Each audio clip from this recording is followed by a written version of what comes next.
Okay? Okay. With me, Shankar Lal, Delhi State Party Secretary, CPI, and Delhi City Secretary, Babban. They are participating with me. ఈరోజే prime మినిస్టర్కి ఒక letter రాస్తున్నా. ఇది బాధాకరం ఏంటంటే నిన్న మద్రాసీ కాలనీకి పోయి వాళ్ళు దాదాపుగా 60-70 సంవత్సరాలుగా కాపురాలు చేస్తున్నారు. వాళ్ళు ఇప్పుడు ఖాళీ చేస్తున్నారు. అదేమంటే మీరంతా ఎంకరేజ్ చేశారు, నీళ్లు పొంగిపోతున్నాయని చెప్పంటున్నారు. 60 ఏళ్లుగా లేనిది ఇప్పుడు ఎందుకు వచ్చింది? ఇప్పుడు వాళ్ళు మెట్రో ఒకటి కడుతున్నారు. అక్కడ మెట్రో కోసం వాళ్ళు కాలువకు అడ్డం వేశారు, ప్రభుత్వం అడ్డం వేసింది. మొన్న వర్షానికి పొంగిపోయింది. అంటే ప్రభుత్వం చేసిన పనికి నీళ్లు పొంగితే నీళ్లు మీరు ఇళ్ళున్నాయి కాబట్టి నీళ్లు పొంగాయని పేరుతోటి ఖాళీ చేయించడానికి కావాల్సిన ఏర్పాటు చేశారు. దాదాపుగా 450 ఇండ్లున్నాయి. మరి 60-70 ఏళ్ళగా ఉన్నటువంటి వాళ్ళని మేము 50 కిలోమీటర్లకు అవతలు తీసుకెళ్లి ఇండ్లు ఇస్తామని చెప్పేసి అంటున్నారు. వాళ్ళందరూ ఏమి సాఫ్ట్వేర్ ఎంప్లాయీస్ ఏం కాదు. వాళ్ళు ఇళ్లలో పాచి పని చేసుకునేవాళ్ళు, స్వీపర్సు ఇవి చేసేవాళ్ళు. మరి వాళ్ళు 50-60 కిలోమీటర్ల దూరం పోతే వాళ్ళు వచ్చి ఎక్కడ పని చేస్తారు? అసలు వాళ్ళకి అర్థం కాలే. వీళ్ళు లేకపోతే ఈ కార్పొరేట్ ఇండ్లు ఉన్నాయే, ఆ లెట్రిన్లు కంపకొడతాయి. వీళ్ళే శుభ్రం చేయాల్సింది, వంటలు శుభ్రం చేయాల్సింది వీళ్ళే, బాత్రూమ్ శుభ్రం చేయాల్సింది వీళ్ళే. వాళ్ళకి అర్థం కావడం లేదు. వాళ్ళని తీసుకుని బయటపడేస్తారు. వాళ్ళకి చివరికి లైవ్లీవుడ్ లేకుండా రకరకాల పద్ధతులు వాళ్ళు ఆత్మహత్యలు చేసుకోవడం, పరారు కావడం జరుగుతూ ఉంది. ఇది ఒకటే కాదు, భారతదేశం మొత్తం మీద చూసినప్పుడు ఒకప్పుడు ఫ్యూడల్ కాలంలో ఫార్వర్డ్ క్యాస్ట్ ఇండ్లంతా ఒక ప్రాంతం ఉండేవి. ఎస్సీలు, బీసీలు, మాదిగ వాళ్ళంతా ఒక పక్క ఉండేవాళ్ళు దూరంగా. అది ఫ్యూడల్ యుగంలో వచ్చినటువంటి సాంప్రదాయం. ఫ్యూడల్ ఇప్పుడు పోయింది, డెమోక్రసీ వచ్చింది, క్యాస్ట్ ఈక్వాలిటీ వచ్చింది. ఇప్పుడు ఎక్స్పాండ్ అయ్యే కొంది ల్యాండ్, ఇండ్లు పెరిగిపోతున్నాయి. పెరిగినప్పుడు మధ్యలో స్లమ్ ఏరియాస్ వచ్చేసినాయి. ఇప్పుడు వాళ్ళు స్లమ్ ఏరియా ఉండకూడదు. వాళ్ళు ఏమంటారంటే మేమంతా మిద్దుల మీద కట్టుకున్నాము, మా పక్కన ఈ కూలీలు ఉంటే మాకు అవమానం కదా, కాబట్టి నేను ఖాళీ చేయించాలని ప్లాన్ చేస్తున్నారు. అంటే సనాతన యుగంలో ఉండేటువంటి ధర్మాన్ని బీజేపీ వచ్చిన తర్వాత నయా సనాతన పాలసీ పెడతా ఉన్నారు. వీళ్ళు తీసుకొని 60 మేమేమంటామంటే ఎక్కడైతే పేదవాళ్ళ ఇండ్లు ఉన్నాయో దాన్ని కూలగొట్టండి, అక్కడనే మల్టీ స్టోరీ బిల్డింగ్ కట్టండి. మల్టీ స్టోరీ బిల్డింగ్ అంటే వాళ్ళు అక్కడే నివసిస్తారు. అంతేగాని వాళ్ళు తీసుకొని 60-70 కిలోమీటర్ దూరంతో వస్తే అది పేదవాళ్ళు ఊరికి దూరంగా ఉండాలి. సనాతన యుగంలో దళితులు, గిరిజనులు ఊరు బయట ఉండేటట్టు చేయాలని అనుకుంటే ఇది కలియుగం. ఇది సెంచరీ పాతకాలం కాదు.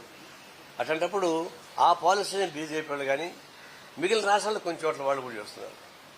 పేదవాళ్ళు కంటే చాలు గుడిసెలు కొట్టేయండి, పడేయండి. ఈ ల్యాండ్ ఏం చేస్తారు? చేస్తే సొంతంగా పార్కులను చేయాలి, లేదంటే మాల్స్ అన్ని కట్టించాలి, సంపన్న వర్గానికి ఉపయోగపడే వ్యాపార సంస్థ మార్చాలి. ఇది మనం చేస్తుంది. అంటే పేదవాళ్ళ కడుపులు కొట్టి సంపన్న వర్గాలకి ఆదాయం కల్పించే పద్ధతుల్లో చూస్తున్నారు. అదంటే బ్యూటిఫికేషన్ అంటారు. బ్యూటిఫికేషన్ పేదవాళ్ళు పొట్టగొట్టి బ్యూటిఫికేషన్ వస్తుందా? అక్కడనే మరి అందుకు మల్టీ స్టోరీ బిల్డింగ్ కట్టిస్తారు కదా, కడితే అప్పుడు ల్యాండ్ మిగులుతుంది. ఎక్కడైతే కాలనీ కొడతారో అక్కడ మల్టీ స్టోరీ బిల్డింగ్ కడితే కాలనీ మిగులుతుంది. అక్కడ పార్క్ పెట్టుకోవచ్చు, స్కూల్ పెట్టుకోవచ్చు, పార్కింగ్ పెట్టుకోవచ్చు, అన్నీ చేయొచ్చు. కానీ వాళ్ళకి పేదవాళ్ళు ఉండడానికి వీల్లేదు. అది పాలసీ వచ్చింది. అందువల్ల ప్రైమ్ మినిస్టర్కి ఇప్పుడే నేను మొత్తం రాస్తున్నా. ఏమని? మాకు ఢిల్లీయే కాదు, దేశం మొత్తం మీద కూడా ఎక్కడైనా పాలసీ ఇవ్వాలి చేయండి. పేదలకు అనుకూలమైన పాలసీ ఒకటి పెట్టండి. దానిలో ఎక్కడ ఇండ్లు పేదవాళ్ళు ఉంటే అక్కడ తీసేసి మల్టీ స్టోరీ బిల్డింగ్ కట్టించి వాళ్ళకి అడిగండి. ఇద్దరికి బయట ఇస్తారు కదా, ఆ ఇచ్చేది ఇక్కడే ఇవ్వండి. ఆడైతే ఒక ఇల్లు ఇస్తే ఇక్కడ ఒక 1+3, 1+4 కట్టుకోవచ్చు. చాలా ల్యాండ్ మిగులుతుంది. అందువల్ల పాలసీ మొత్తం దేశం మొత్తం పాలసీ ఒకటి రావాలా. ఎక్కడైనా సరే పేదవాళ్ళు ఇల్లు ఉంటే గుడిసెలు ఉంటే తీసి అక్కడనే మల్టీ స్టోరీ బిల్డింగ్ కట్టిస్తే అప్పుడు పేదవాళ్ళకి అద్దెకి ఇల్లు ఇస్తారు కాబట్టి సరిపోతుంది. ఆ విధంగా పరిష్కారం చెప్పి కోరుతున్నాం. లేకుండా పోతే ఏమిటంటే ఆకలి మంటలతో మడిపోతుంటారు. అందుకే ఈరోజు ప్రైమ్ మినిస్టర్ కూడా మొత్తం రాయబోతున్నాను. వస్తుంది, ఇంకా పూర్తి కావాలి. నిన్న సాయంత్రం వెళ్ళొచ్చాం. నేను ఢిల్లీ పార్టీ వాళ్ళంతా వెళ్ళి తిరిగి వచ్చాం. వాళ్ళు అదే అంటున్నారు, మేము 60 ఏళ్ళ ఏడే ఉన్నాం, మా పిల్ల బాబు చదువుకుంటున్నారు, పాసి పనులు చేసుకుంటున్నాం. ఊరు బయటకు వెళ్తే పిల్లలు చదువుకునేది ఎక్కడ, వాళ్ళ స్కూళ్ళు లేవు, హాస్పిటల్ లేవు, రవాణా సౌకర్యాలు లేవు. అట్లాంటప్పుడు మమ్మల్ని బయట పడేస్తే దానికన్నా మమ్మల్ని అంత విషయం చంపేయండి అంటున్నారు. అంత విషయం చంపేయండి కానీ ఈ విధంగా చేయమని గోల్ పడుతున్నారు. ఢిల్లీ చుట్టుపక్కల దాదాపు 200 ప్లేసుల దాకా అదే చేస్తున్నారు, బయట అదే చేస్తున్నారు, ఇతర రాష్ట్రాలు జరుగుతున్నాయి. అందులో ఒక శాశ్వతమైనటువంటి గైడ్ లైన్స్ కేంద్ర ప్రభుత్వం ఢిల్లీలో ఇంప్లిమెంట్ చేయాలి, అన్ని రాష్ట్రాలు ఇంప్లిమెంట్ చేయాలి. పేదల కడుపు కొట్టకూడదు, వాళ్ళు లేకుండా పోతే సమస్య పరిష్కారం కాదు. అదేవిధంగా వాళ్ళకి మోడల్ ఇల్లు కట్టమని చెప్పేసి కోరుతున్నాం. అది లేకుండా పోతే సాధ్యం కాదు. దీని మీద నిన్న వెళ్ళొచ్చా, రేపు 1వ తేదీ 2000 మంది పోలీసులు మద్రాసీ కాలనీ మీద బలమవుతున్నారట. ఈరోజు నోటీస్ ఇచ్చిపోయారు. నిన్న మేము పోయి మాట్లాడి వచ్చాం. రాత్రి వచ్చి పీడబ్ల్యూ వాళ్ళు నోటీస్ ఇచ్చారు.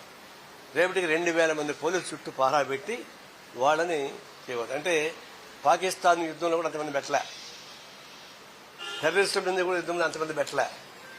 ఈ ఊర్లో ఉన్న పేదవాళ్ళ పైన మాత్రం 2000 మంది పోలీసులు పెట్టబోతున్నారు. ఇది ఎక్కడ అన్యాయం? ఇది వాళ్ళని టెర్రరిస్ట్లా, వాళ్ళని నక్సలైట్లా, వాళ్ళని మీద 2000 మంది పోలీసులు దాడి చేయడానికి వేలాది మంది పోలీసులు పేదల మీద కాదు పెట్టాల్సింది.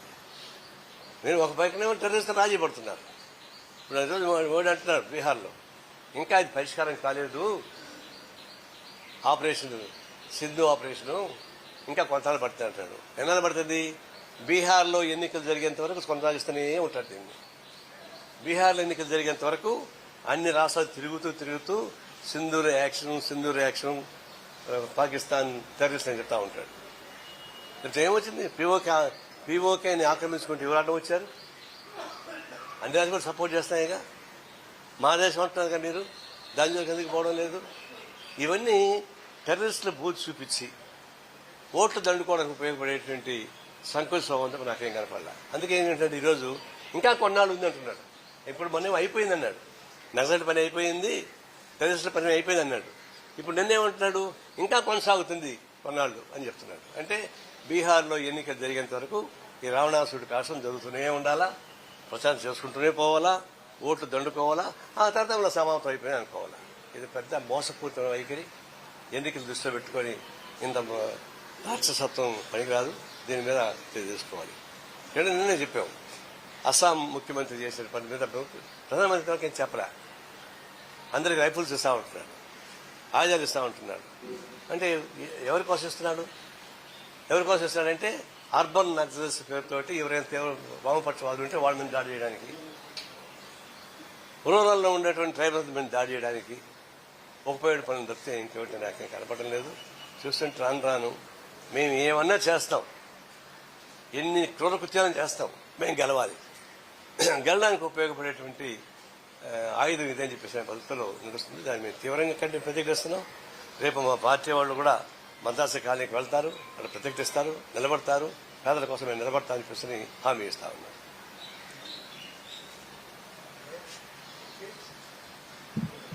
ఏంటి? Thank you. సరే,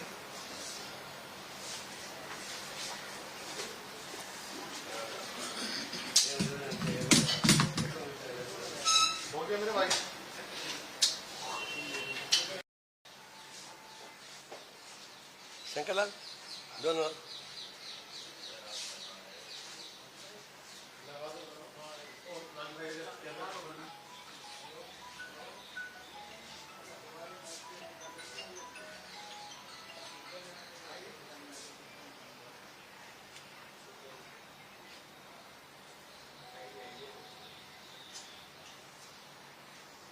ready?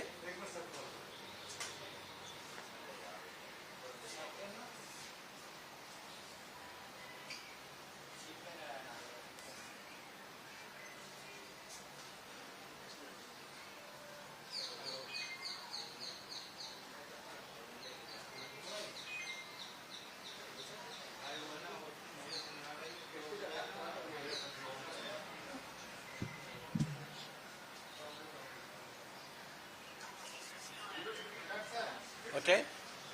Okay. With me, Shankar Lal, Delhi State Party Secretary, CPI, and Delhi City Secretary.